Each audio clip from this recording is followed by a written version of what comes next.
everyone, welcome back to my channel, and today I have new hair and a new chapter of The Secrets of Kings. Enjoy. Quinnella, Princess of Frowena, October 6, 1384, 1:39 p.m. Princess Quinnella distinctly remembered the first time she had ever seen a dead body. It was 3 years ago, during the Great Battle.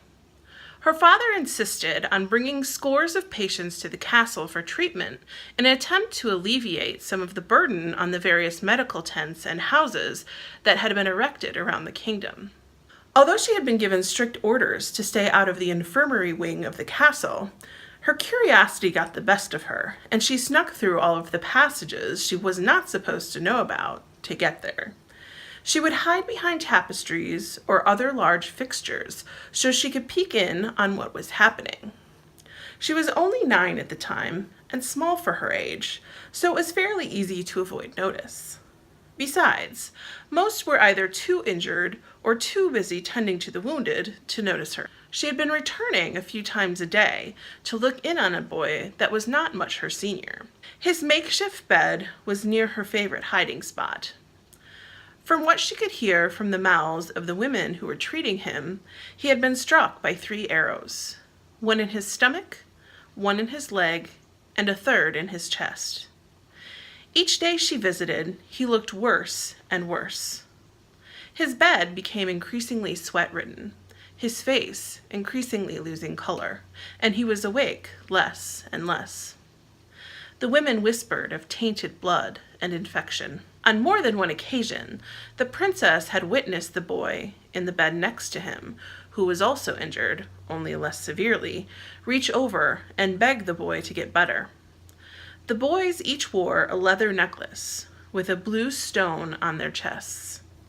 The stones were each etched with a symbol resembling an eye. The matching adornments and clear attachment between the boys suggested to the princess that the two were probably brothers. On the 5th day she went to visit the boy, even his breathing had become erratic, and he whispered in fear of things that were not there. She had tiptoed from her bed that night to see how he was doing, afraid he might not be there much longer. Most of the wounded were sleeping, but he was laying there, eyes opened, pointing to the ceiling, frightened yet again of some unknown entity that only he could see. Suddenly, his eyes rolled back into his head, and his body writhed between a state of shocked stiffness and exhausted limpness. The candles around the room caused his violent thrashing to cast frightening shadows. The boy in the bed next to him got up and quickly limped the step or so over to his bed, attempting to help the other young man. "Dixon!" he yelled, with tears in his young eyes. "Please, Dixon!" he pleaded. There was only one woman tending the injured that night, and she had fallen asleep across the room. The young boy's pleading woke her, but by the time she had made it over to Dixon, he had fallen into his final limp state. His eyes were wide open and staring in Quinnella's direction, but she knew that he could not see her. He was gone. The other boy, on the other hand, spotted her just before she ran off into the night. That was the last day she snuck a visit into that wing. She was haunted by Dixon's lifeless eyes and the sadness that overtook the face of his brother. After the ordeal in the infirmary, Quinnella had tiptoed quietly through the castle to her parents' chamber.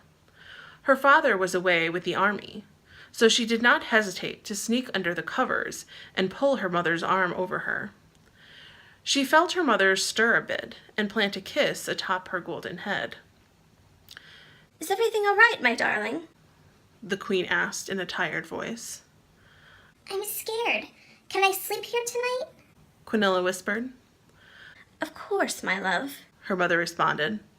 After wrapping her arms around her daughter a little more tightly, the queen began to sing Quinnella a lullaby that she had not sung to her for many years.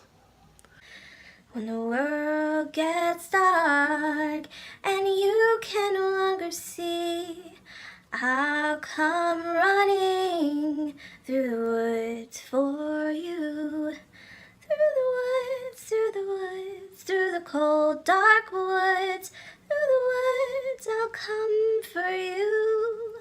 Through the woods, through the woods, through the cold, dark woods, through the woods, I'll come for you.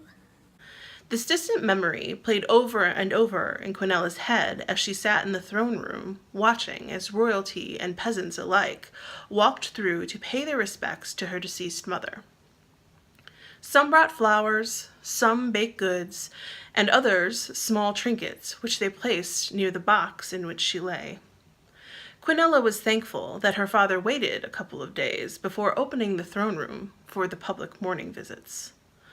Although it was usual practice to have the body laid out on stone to allow everyone to view the actual body, her father insisted on waiting for a beautiful oak box to be constructed so that the body could be laid inside. The king forbid anyone from seeing the queen's lifeless body. Instead, he expressed a wish that everyone remember the queen when she was filled with life and happiness.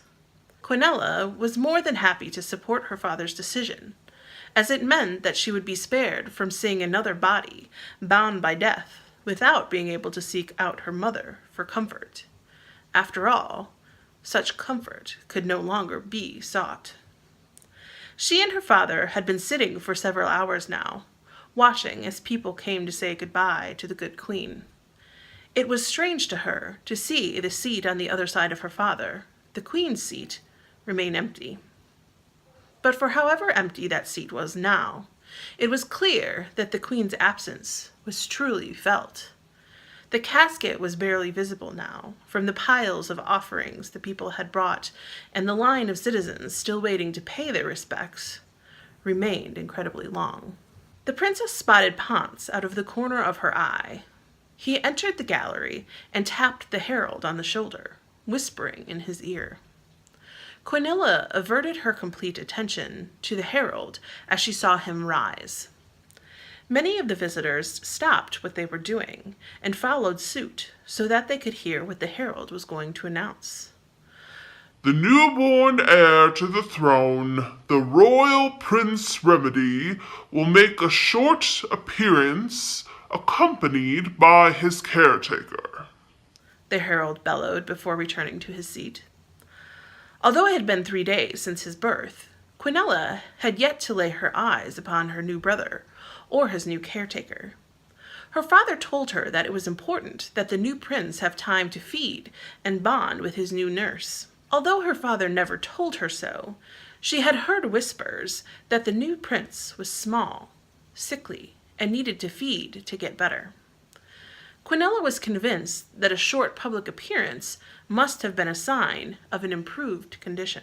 Following the herald's announcement, a veiled woman carried a small bundle out from the gallery doors and approached the throne floor. The woman was covered from head to toe, almost like a gray ghost floating semi-gracefully toward Quinnella and her father. The princess could not help but feel a sense of strangeness, yet familiarity, all at once as she approached. People did not usually dress like this in the capital, but she was fairly certain she had seen this style of dress in the north when she was a bit younger. The veiled lady approached Quinnella first. It was almost as though she anticipated the young princess's deep desire to finally see her sibling. She bent down a bit, allowing the princess to see. Quinnella reached out and gently stroked the newborn's cheek. It was rosy, but his skin in general was a bit yellow. His eyes were closed, and he furrowed his brow a bit as the princess caressed his face. After a stroke or two, however, the prince began to nuzzle up to her hand. The young princess was surprised by her own emotional reaction to the child. She had been so strong throughout the past several days. She had barely paused to process the loss of her mother. But with her brother in front of her, the young prince, who carried a part of her mother inside of him, she began to sob, letting out the tightness that had been building in her heart. The veiled lady reached up and cupped the young princess's cheek, using her gloved thumb to wipe away some of her tears. This is exactly something her mother would have done, and Quinnella closed her eyes for a few moments to pretend it was her. She nuzzled her face against the veiled lady's soft glove, much in the same way as her young brother had done with her own hand just moments before. Once the princess had calmed, the veiled lady stood upright and moved toward the king, who motioned for her to sit in the seat next to him as she held his newborn child. Thank you so much for joining me for the third installment of The Secrets of Kings. I hope you enjoyed it. Please hit that like button down below and be sure to subscribe if you are not already. Episodes come out every Sunday at 9:30 a.m. Central Standard Time. And be sure to turn on your notifications so that way you are notified when they come out. I'll be back next week with another episode, and hopefully you'll be here with me too. I'll see you next time.